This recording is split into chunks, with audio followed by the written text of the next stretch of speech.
Welcome to this month's Conversation in Wellness Intelligence. I'm Lisa Borden, and I love bringing good humans together who are doing good things, resulting in better for all of us. Each conversation in Wellness Intelligence, we dive deep into one micro topic that might just change your life. Today, we're deep diving into miracle face creams. Do they even exist? Casual, fun, and solutions-focused. Even when the topics are serious, these are conversations, judgment-free, open-ended, with no set agenda. I hope you will leave this conversation with Stacey and Ashley with a little more wellness intelligence and some new perspective about your skin and how we take care of our face. So I really want to get into this quickly because Stacey and Ashley, you have visited frequently in the Wellness Intelligence Collective, and FaceTime with you is always fun. You have smiling faces, you seem vibrant, you seem healthy.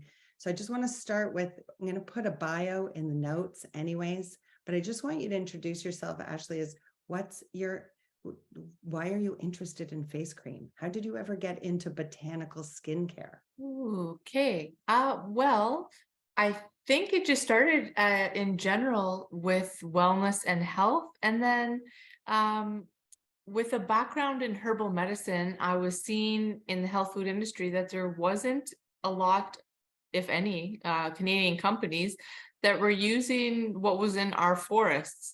So a lot of the kind of like selling, I guess you could say, organic oils and skincare things were not really even from this area. And I had just done 4 years of Western herbal medicine, learning about all of the medicines, both topically, so internal use and external use, that were in our own forests. And that's what got me onto it, is just that there wasn't really Canadian companies doing that and using what we had around us. So that was the kind of opening that I saw and got me interested into it. And of course, because in formulation, I was always looking to make the best product for myself to use, because when I went out to find products, there was a lot of that green marketing where, you know, it was said to be a clean product, but when you look into the ingredients, like, my skin does not like alcohol, and even a lot of the natural creams have alcohol in them. And so and a lot of other things that I didn't think were necessary. I kind of thought, like, what did the woman like 500 years ago, you know, use on their face? And so that was kind of the journey into it. Well, you know, it's no secret that I love what you do. I am like as passionate about what you're doing as I could be from that moment I met you at that trade show and I asked my annoying questions. And I said the greatest outcome from that is when someone actually wants to answer them and have a conversation, as opposed to like, I don't have answers, or I don't know what you're doing and I don't want to answer them.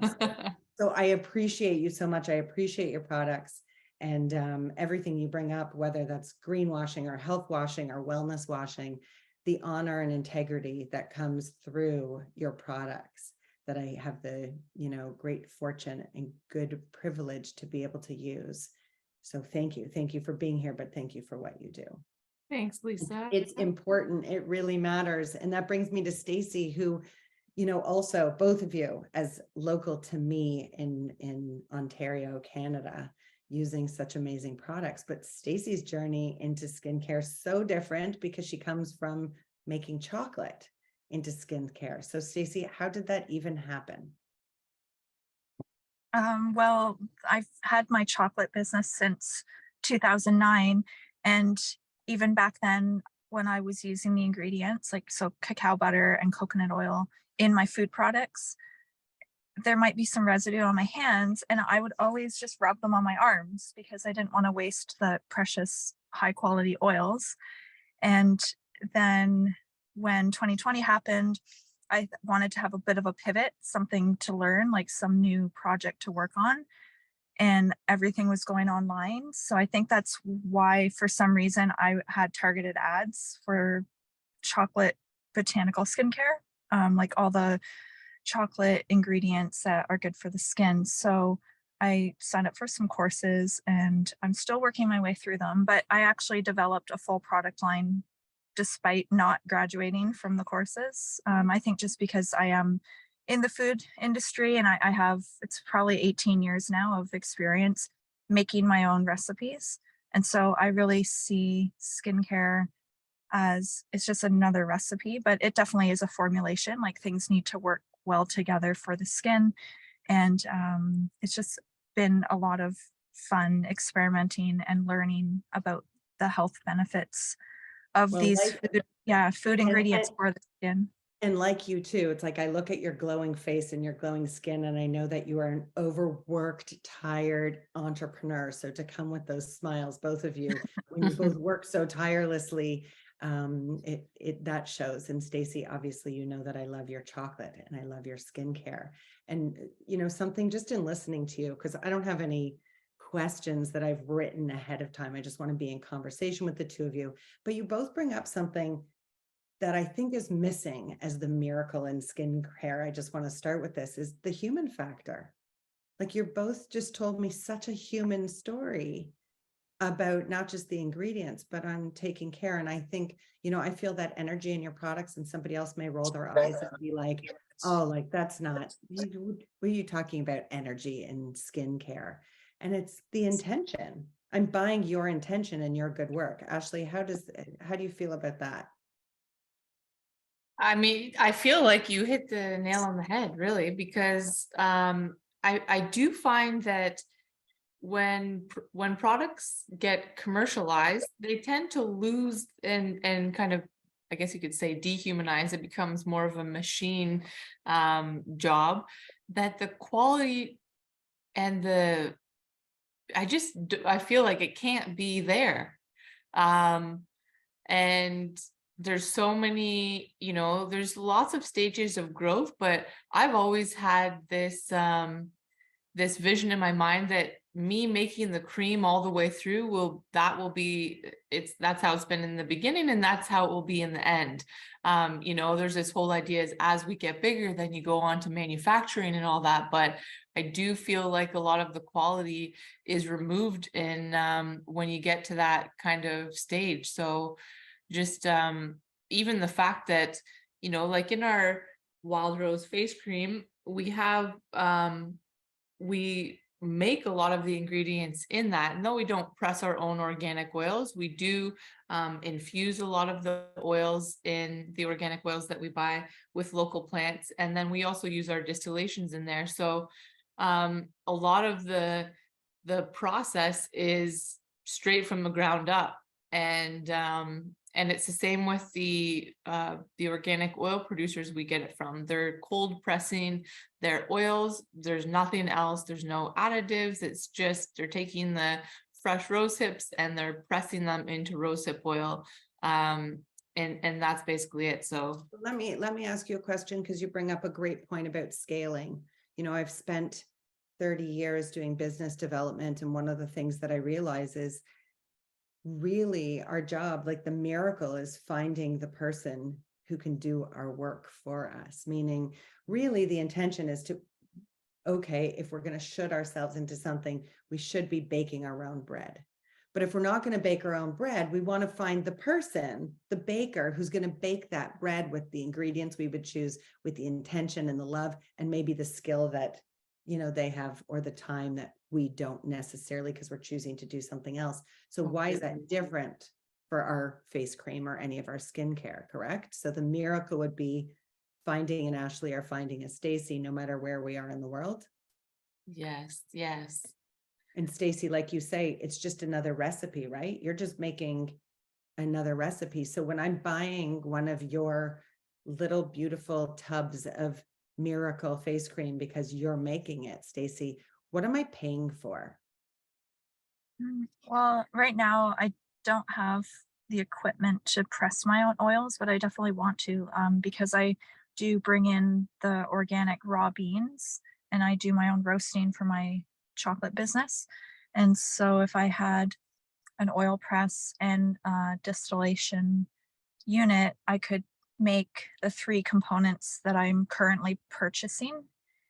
And so when I've priced my products as they are now, that's the intention, is to grow into where I actually want the business to be. So my price points are quite high, because I think with all the experience of building my food business, the margins are very different. So Having I'm gonna cut you off there because I want to, Sure. as a business consultant, I want to say it sounds like you're talking about the cost being high, but maybe it's not a high price. Like, can we focus on the value tag versus the price tag? So you know that you can change the process. It's not about where you are right now, but when I'm purchasing that product, because I've purchased from both of you, and Stacey, I've purchased your product, I don't think, I wish she could lower the price for something. I think, oh my goodness, this lasts forever. Like it's still not more expensive. When I use your products, Ashley, like your rose water, it's like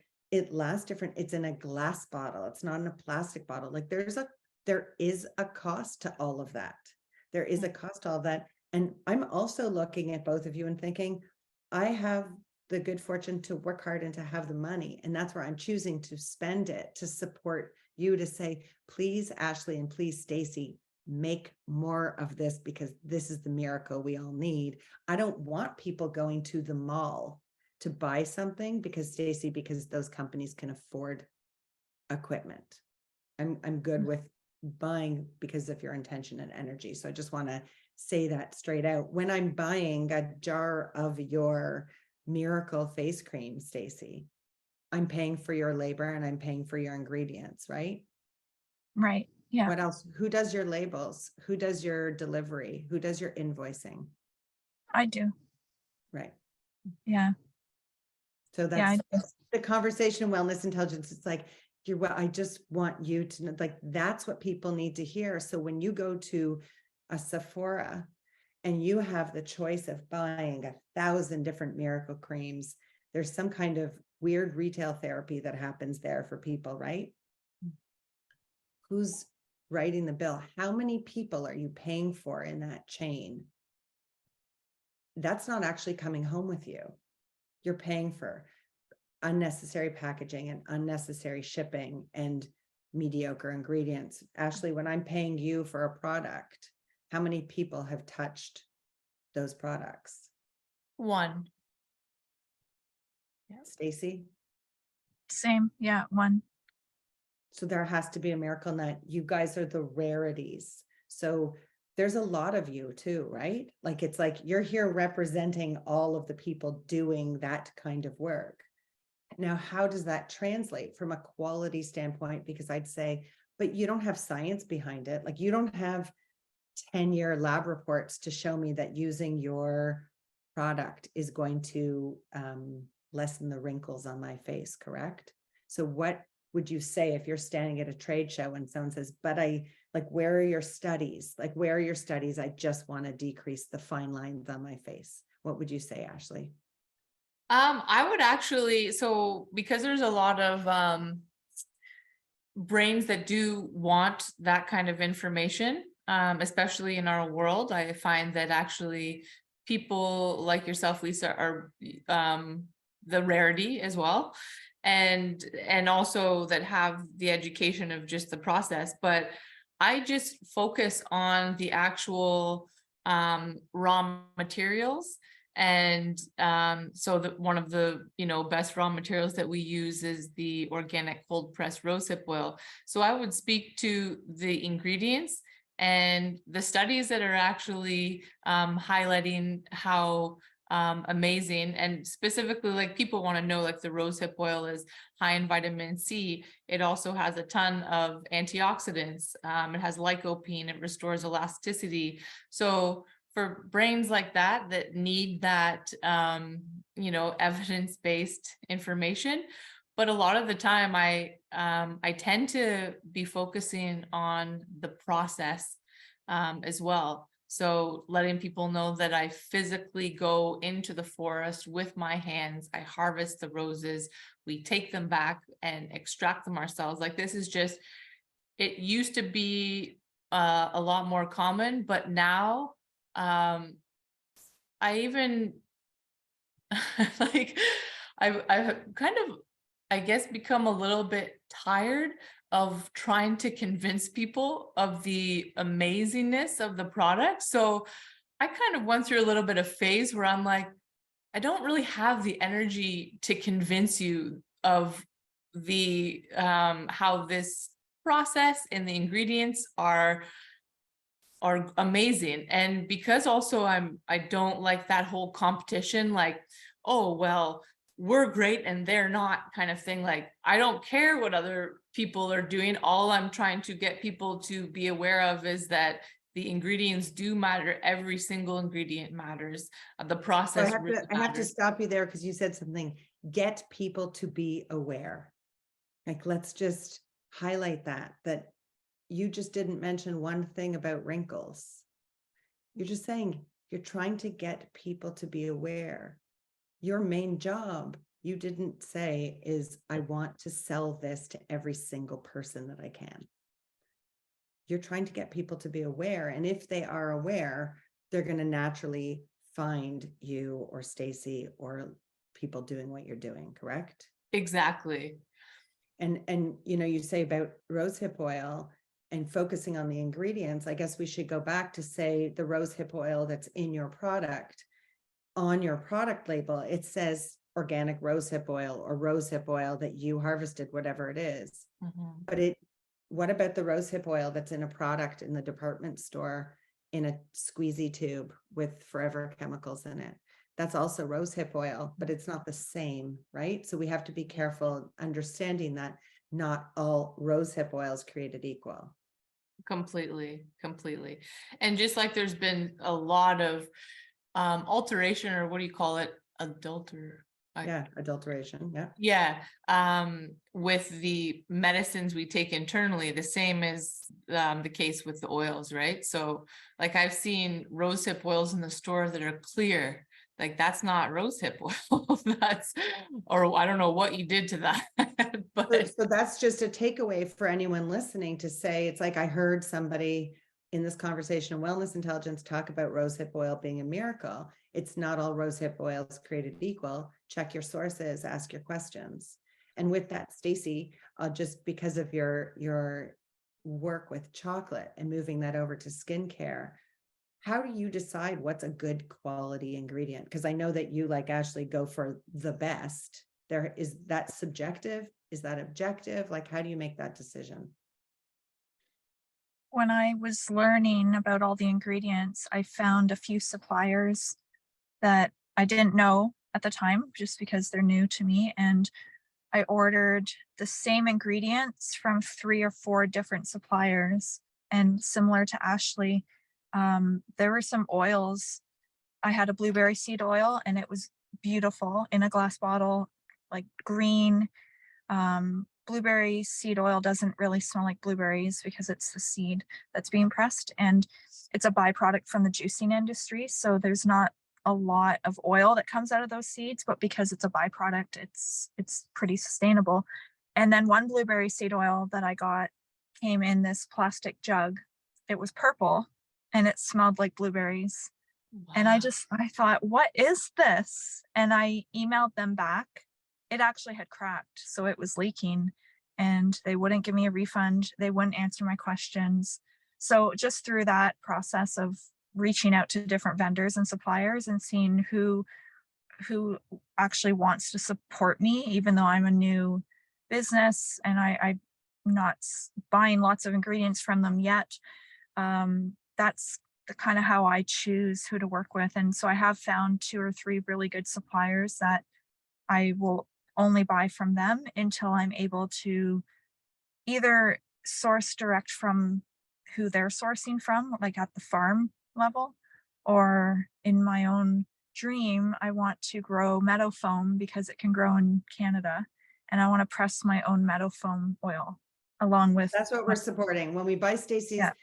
Stacey's stuff, we're gonna take it back even further in the supply chain. I want to bring something up because I spend a lot of time harping on questioning everything.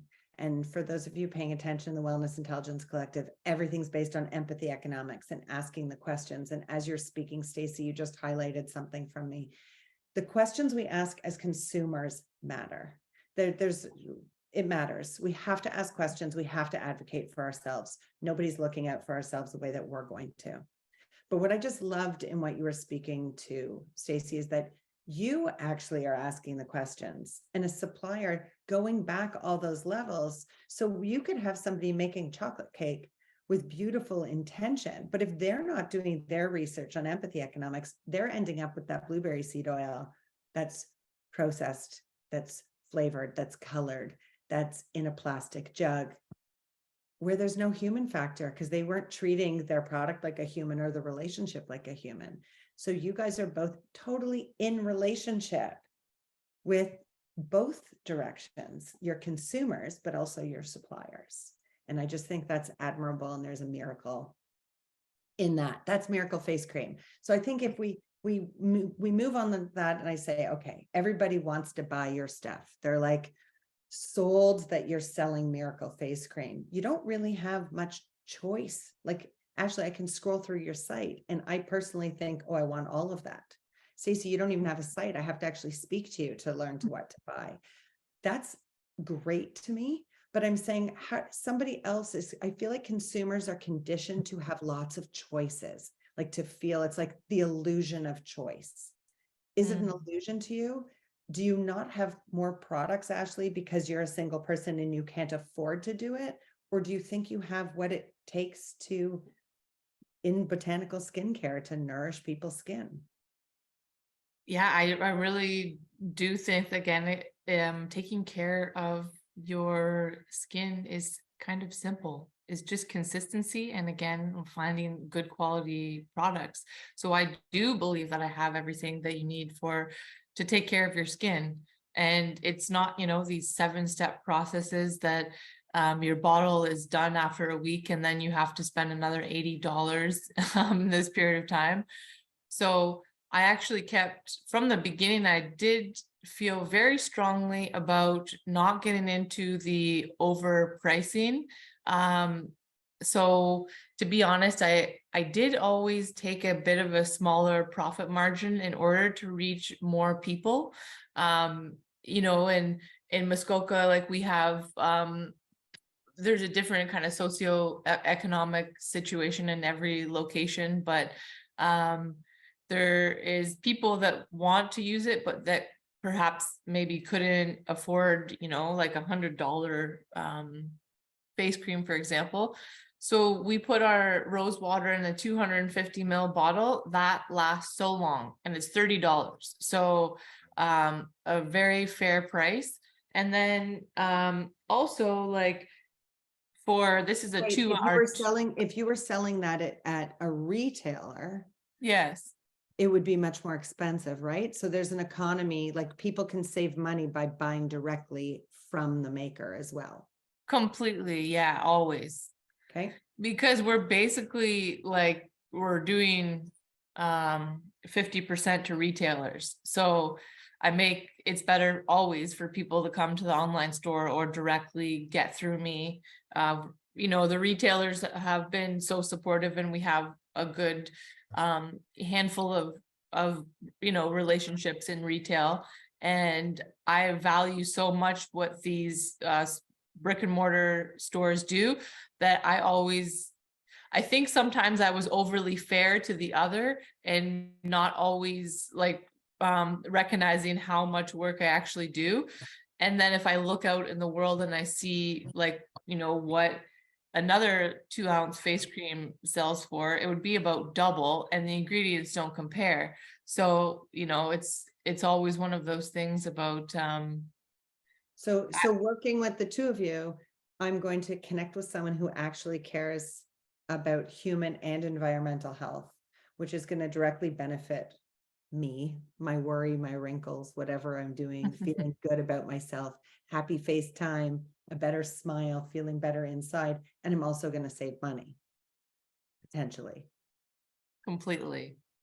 That's a pretty good deal. So then, Stacey, when you were learning, who inspired you the most? Like what beauty trick besides putting on when you're cooking?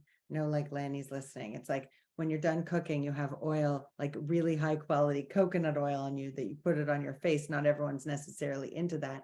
But if you've always been into food products for your skin, what's like a tip that you could give to people, listening about taking care of their face? Something that I learned is so oils are better absorbed into the skin if it's slightly damp. So after washing your face or after having a shower, instead of using the towel to towel dry off, put the body oil or the face oil, like do your skincare with the oil-based products right after that. And as you're drying, as your bodies and face are air drying, it kind of sucks the oil in with it, and it creates a water and oil blend that will just sink into your skin. So that actually will lock in the moisture from the water and the oil. So it just creates a longer lasting moisturizing barrier for your skin. I think sometimes people put oil-based products just directly on their skin and dry skin, which is fine. It depends on your skin. Everyone has different skin types, so it might absorb pretty well. But it always will go into the skin better. It's like a sponge. If you're thinking of a dry sponge and you put soap on the dry sponge and then you try to wash dishes with it, it doesn't work as well if rather than pre-soaking the sponge and then putting the soap, and then you get all the bubbles and the lather. So it's kind of like that. Does that make your product last longer? Yeah. It works better for you, but does it also make your product last longer? It does, because when you have wet skin, the oils will have a better slip because it just kind of spreads it out a little bit, maybe more thin, but it seems to spread it out a little bit better. Great, cool. Ashley, what's a skin tip? Skin tip for miracle glowing skin. Well, okay, so basically, it's exactly what Stacey said with the water. So that's why we suggest using the hydrosol first as a spray, because it's a water soluble. Hydrosol is a water soluble, basically plant essence, and then followed with either the face cream or the a facial serum. But one of the tricks that I learned, actually, it's from French skincare, is actually pressing. So pressing the oil in instead of wiping.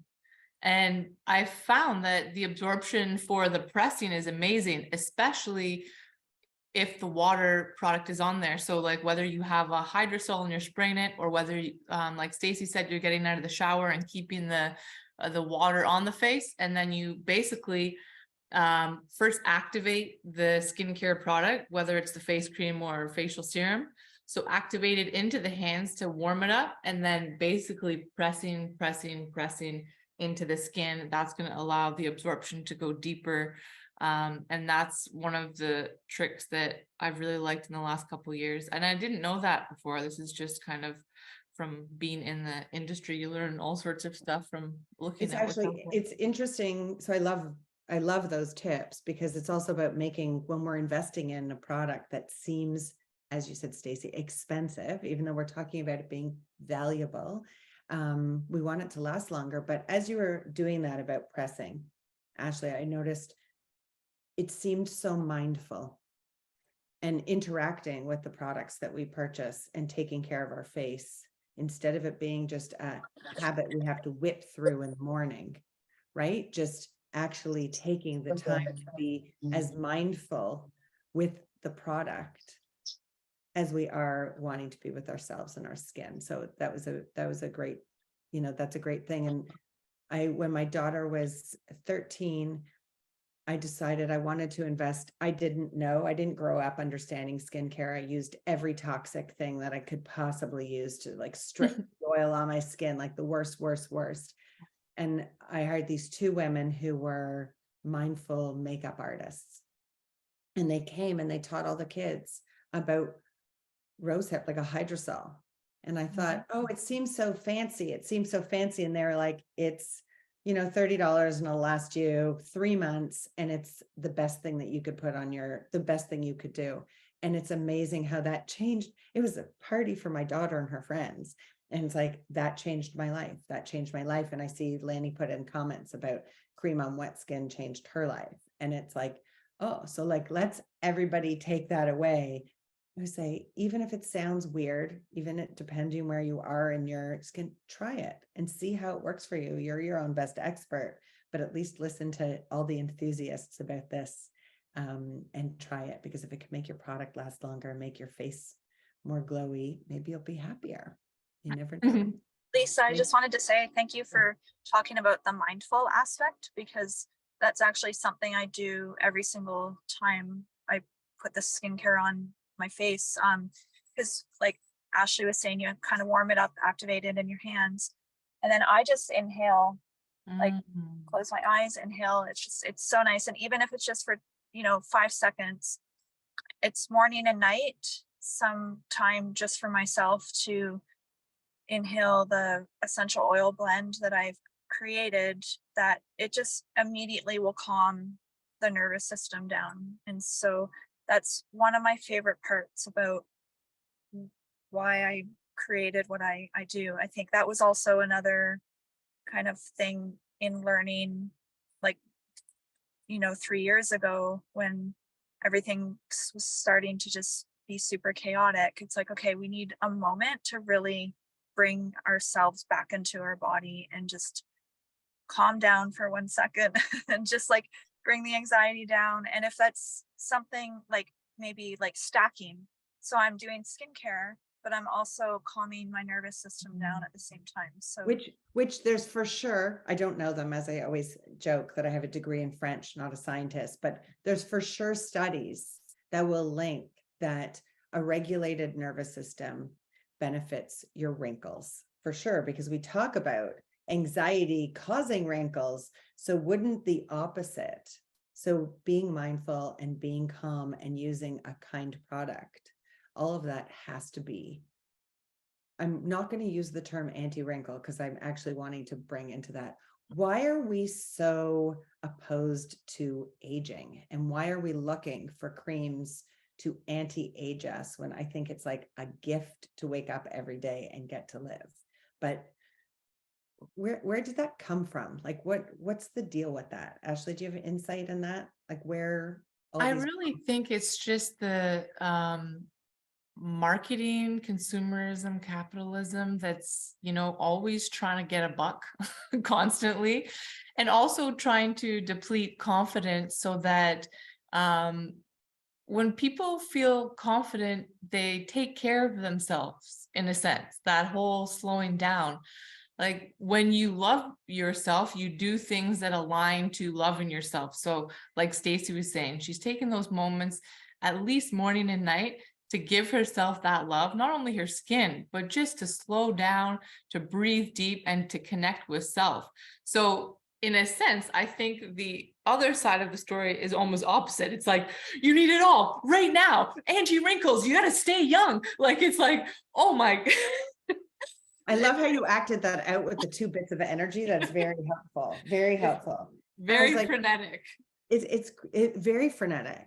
And so very cortisol, like it's based on living in fear and almost, cortisol being released all the time. So cortisol doesn't help us look, glowy. Right. So Stace, I have a question, because based on that, how do you think, this is, your opinion, but how do you think toxic ingredients in skincare became, a miracle to people? I think because those ingredients possibly give like a quick fix where they just, I'm not sure, because I've never used anything like a miracle face cream, like I on infomercials and that sort of thing, where they probably sell these face creams that, within 7 days will give you a completely new face, like that sort of thing. I've never really been into that at all. So I'm not sure with those ingredients, like they're definitely not a natural source. And when you stop using it, your skin just goes back to how it was before, because you're actually not nourishing the cells that are in the skin. Like there's 7 layers of the skin that all absorb different nutrients, and some can do others. And like it doesn't really work unless you're getting to the root cause of, like Ashley was saying, like cortisol. Like if you're stressed out all the time, you're probably not hydrating yourself, and your skin will definitely look different. And if you buy the Miracle 5-minute cream or whatever, then it will change your skin for that time, but then it's not permanent. So, and I think with aging, it's definitely a privilege. It is sad that we want to hide that, because I do agree with you, Lisa. Like it's definitely something to wake up every single day and to be alive still. Like that's a privilege not everyone gets, because not everyone wakes up, and not everyone reaches an age where they even have to worry about wrinkles. So I wish that more people could kind of see through all of the marketing and just the insecurities that they're playing on with Well, the that's industry. that's what we're doing, right? Like that's like Ashley's saying, I'm just trying to get everyone to be aware. She's not trying to shove her skin cream down everybody's throat. It's more like, if you're aware, you're going to make a better decision for yourself. So beautifully expressed, Stacey. I mean, I love that. And going back to what you said, is that owning our wrinkles, which I'm going to say I'm doing, my as I say, my what the fuck lines that are run very, very deep. And owning that. And something you said at the very beginning, Ashley, about what did people use thousands of years ago to take care of themselves? So when I have that picture of somebody on the front cover of National Geographic, magazine, they're so beautiful and they're on the cover and they are so wrinkly, like they're aged. So like, can wrinkles be beautiful? Are we really supposed to reject them? Is the campaign really not to find the miracle face cream? Are we supposed to make wrinkles trend? How do we do that? So can I say something? Yeah. Okay. Like I have to say, I'm actually very pro wrinkle. Number one, because I'm never going to win. So what's the point of fighting? Number two, I think, I mean, much to what you guys are saying is, when I think of my skin, I don't think I take the same perspective as how I nourish myself with food. I'm simply just nourishing my skin with the food that it needs. I'm not trying to battle anything. I mean, rashes, yeah, I have a bunch of those. Those are episodic. They're not. I mean, they're less than that. They're more than episodic, but that's another problem. So I think every time I look at my face, I had the 11. I called them the 11. My what the fuck lines are 11. Sorry, Lucky 11. here. And I'm kind of okay with it, because every mark on my face, I exercised that muscle with whatever motion I had at the time, and it left a mark. And if I see all these people walking around with these oddly bulbous lips and unusually plump cheekbones and overly pronounced chins, and I'm like, that doesn't appeal to me. I don't want to look unnatural. I want to look like I'm supposed to look. It's your patina, right? It's like Yeah, exactly. We all age, and I love that. And thank you for sharing that. But also, it's like, I would love to channel some old crone energy, and you need wrinkles for that. You need marks, you need lines. You need to know that you lived your life and you experienced things, and it shows on your face. Yes. I love that, especially the crone part, because I think there's a huge rising up of this divine feminine and grounded mother / crone energy that's coming back, and it definitely has yet to hit the masses, but the alternative community seems to really be, we're like, enough of this shit, enough of this crap. Like it's a true blessing to be in that stage of the mother and the crone, and we're not, the maiden, where most of us are over that maiden age. So there's so much wisdom and beauty that comes with that. some of my best teachers are crones, and they are like more beautiful than I could ever imagine a human to be, because they're embracing that wisdom. And so I really like what Laney said about the crone, and just really just honoring ourselves and where we're at, and not trying to cover anything up. And that's work in this, like, as you were saying, Ashley, this is like alternative, right? You use the word alternative, but really like that should just be the norm, right? That should be, sure. that is who we are. And so I love how you all three of you expressed it in different ways, but it's that we're all here, we are who we are. And the miracle would really be actually being able to accept who we are, right? It's like closer to self. And as you said, Stacey, waking up or going to bed every night, nourishing ourselves, whatever that looks like. And that can be with a product, but the product should be as special as we think that we are. It's as close to nature as possible. I think that's a beautiful thing. I think there's a big self-care practice in that. And I know that, Ashley, you talk about how your products are like co-created with the earth. And I love that. That's just such a beautiful thing to take away. Instead of, if we think about that as an energy, it's like, think about how special that sounds made by you versus going into, again, like a mall under fluorescent lights with lots of mirrors, with somebody who has tons of makeup and artificial fragrance and all these toxic chemicals in tons of tubes and plastics. Which one sounds better to you? And I guess I match it to that frenetic energy in a store versus the beauty of understanding that somebody's made this for me from nature. And how is that going to nourish me? So taking that forward again and asking you about, okay, so somebody is at home right now and this is a lot for them. This is like an overwhelming talk, because it's like, I have a drawer of tons of products and I'm always searching for the next best product. Or someone who's listening who does facials and is an esthetician. What's the first place to start if I'm just going to say, okay, I believe them? Is it to buy face cream? Is it to buy an oil? Is it to buy the hydrosol? Is it to slow down? If there's like, what's the quickest way to start? Stace?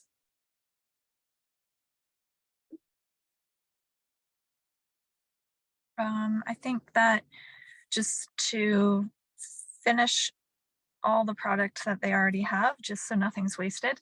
And then I was going to say the exact same thing.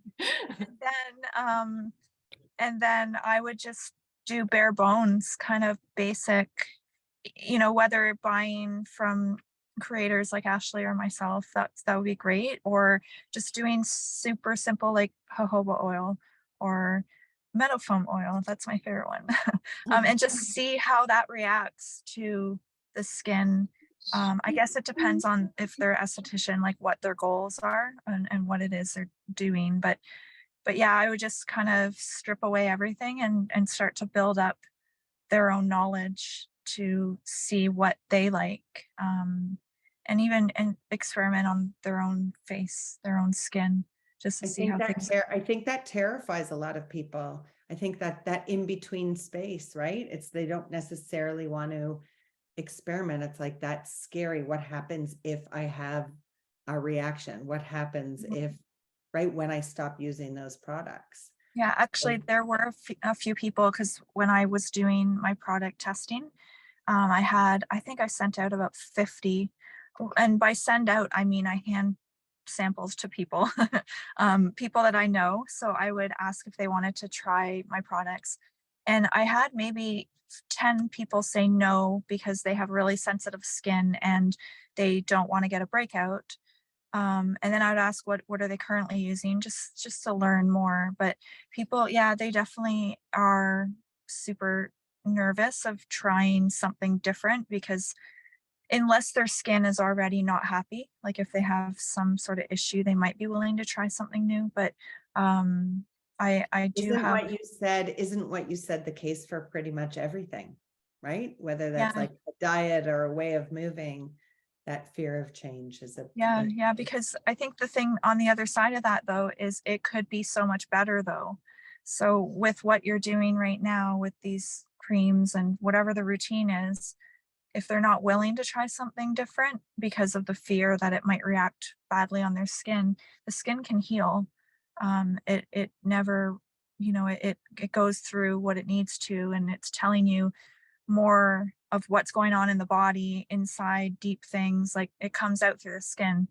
And so if something is topically put on and it creates this reaction right away, I believe, again, not based on any science, but I think it will go away almost as fast as it kind of came on. Like, just, okay, discontinue the product. If your face is red, so sorry, thank you for trying my product, don't use it anymore. But there's so many questions to be asked about, okay, how did you layer it on? What did you do before? Were you rubbing your skin too much? Like, it's so unique to everybody.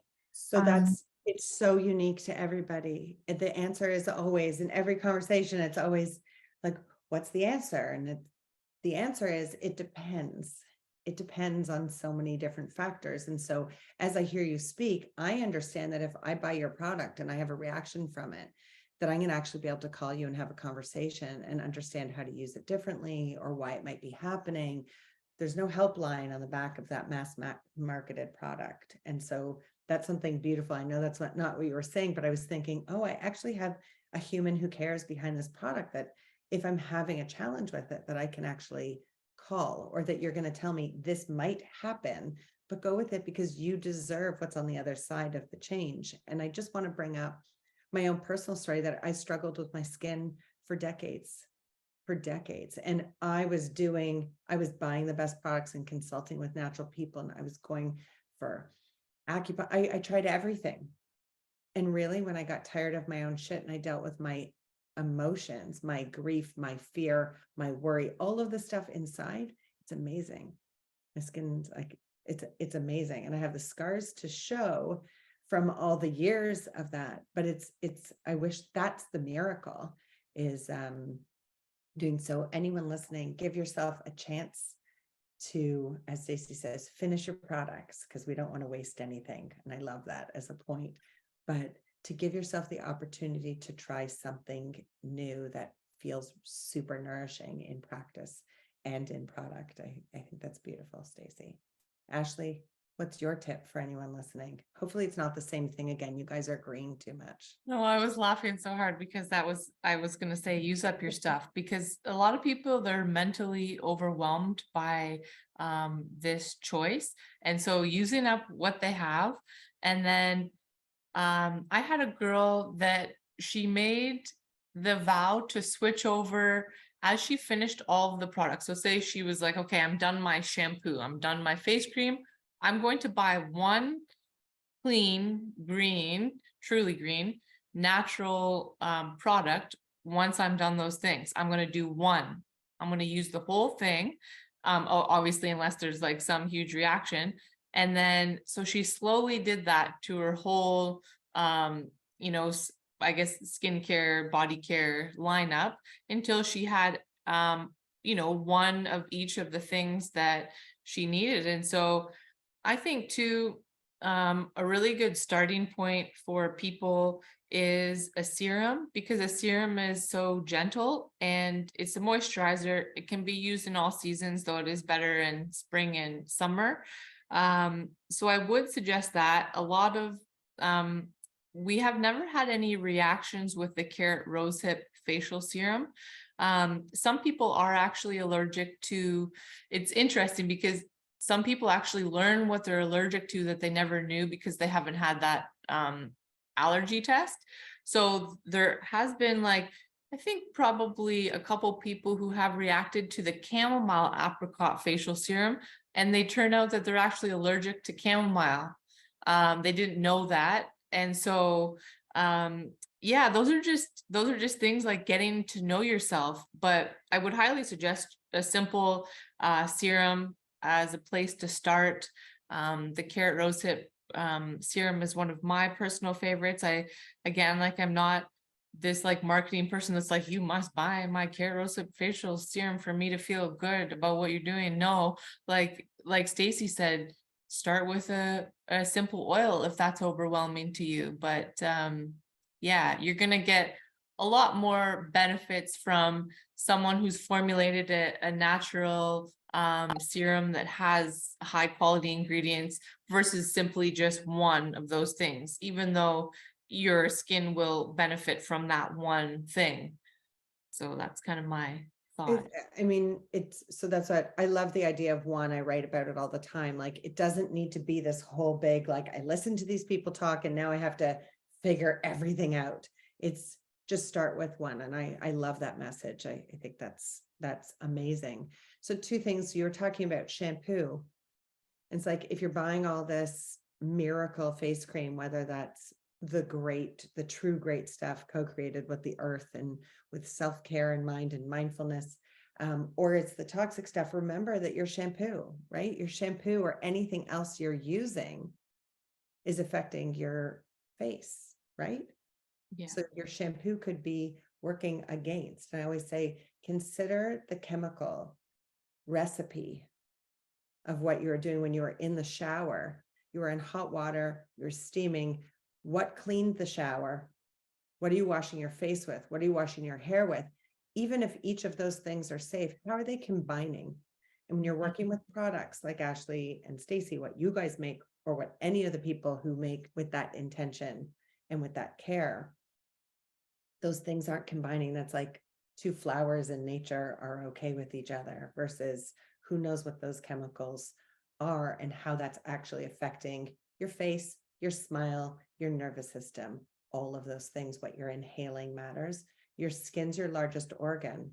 So it's everything that you're putting on is still absorbing. And as Stacey said, right? I think Stacey, you said it, it's like your face is an indication of what's going on in your whole body as well.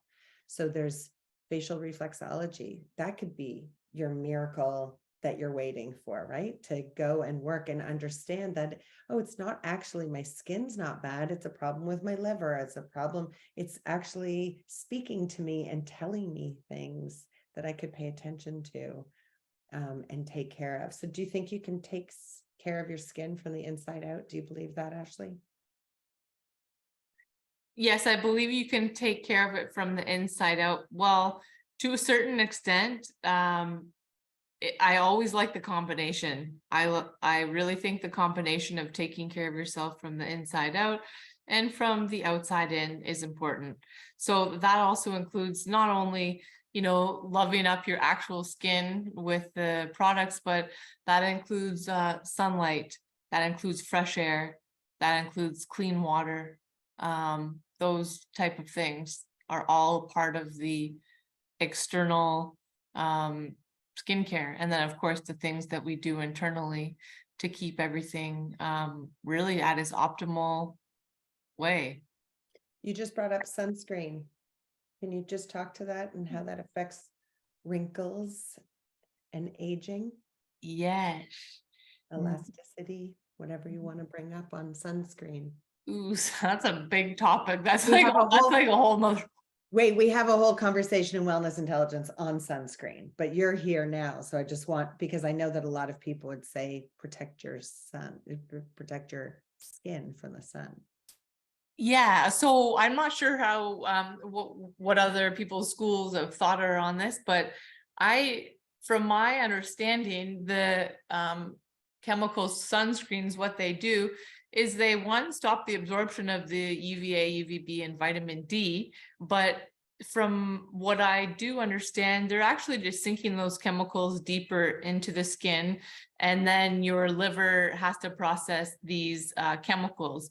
So I'm not a real big believer in sunscreen at all, to be honest, unless it's a form of zinc that just reflects the sun off. But I don't even actually use that anymore. I'm just aware again, okay, it's the middle of the day, it's summertime, it's hot. So I'm going to put my hat on. I'm going to have a shawl at the beach so I'm not burning, but my skin needs vitamin D. Like, we need the sun. Even, all the newest research, if your pupils see sunlight before 10 a.m., that affects your sleep 2 days later. We need sun. We don't need sunglasses. And sleep Yes. is a form of miracle product for your skin, right? So it's the Completely. sun is helpful, the sleep is helpful, the cream is helpful, the inside out is helpful, and not the spoiler alert, Ashley, so when you listen to it during the conversation Wellness Intelligence on sunscreen, the manufacturer of organic sunscreen even said, I'm going to tell people not to use it less. Amazing. Yeah. So like, just, it's worth listening to. You will like that conversation. So thank you for bridging that, because yes, everything's connected, and yes, everything could be its own podcast. We could have a whole separate conversation of wellness intelligence just on wellness washing. And that could be like a 40-hour one with everybody. For sure.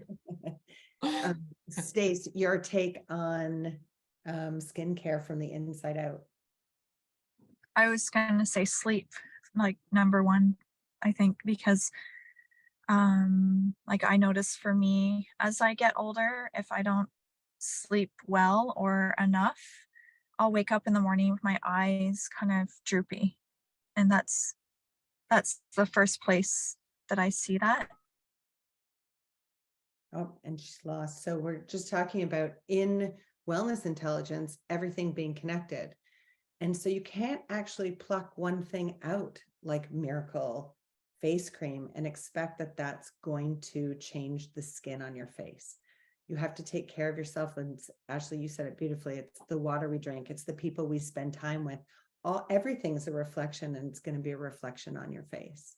So making sure that you show up in all ways that you can for yourself without the overwhelm, where you can just start with one thing. It doesn't need to be everything and every single thing, to know that every single thing that you do for yourself really does matter. And I love, love, love that there are people in the world that can be relied on, like you, Ashley, and you, Stacey, to just make sure that we are always going to be able to rely on somebody else. Because when we don't have time, like I said at the beginning, if we don't have time to bake our own bread, that there's somebody who would bake bread with as much care as we would for ourselves. The same with skin cream, the same with absolutely anything that we're doing, somebody who can even lead us in a yoga class. It's like, we can do all this on our own, but we're better together. And so thank you both for what you do, not just for showing up today to have this conversation, but for everything you do to have people be more aware on a daily basis and providing the solutions. So you guys are the miracles, and grateful, and hope everybody supports Ashley and Stacey, because that's the way forward for us and for the world. And thank you. Thank you. Thank you. Thank you. Thank you, Lisa, so much. Yeah, thank you, Lisa. Here's to smiling and lots of face time and owning our wrinkles and taking care of ourselves the best we can, so we can show up the best we can for ourselves and for everybody else. And see you soon.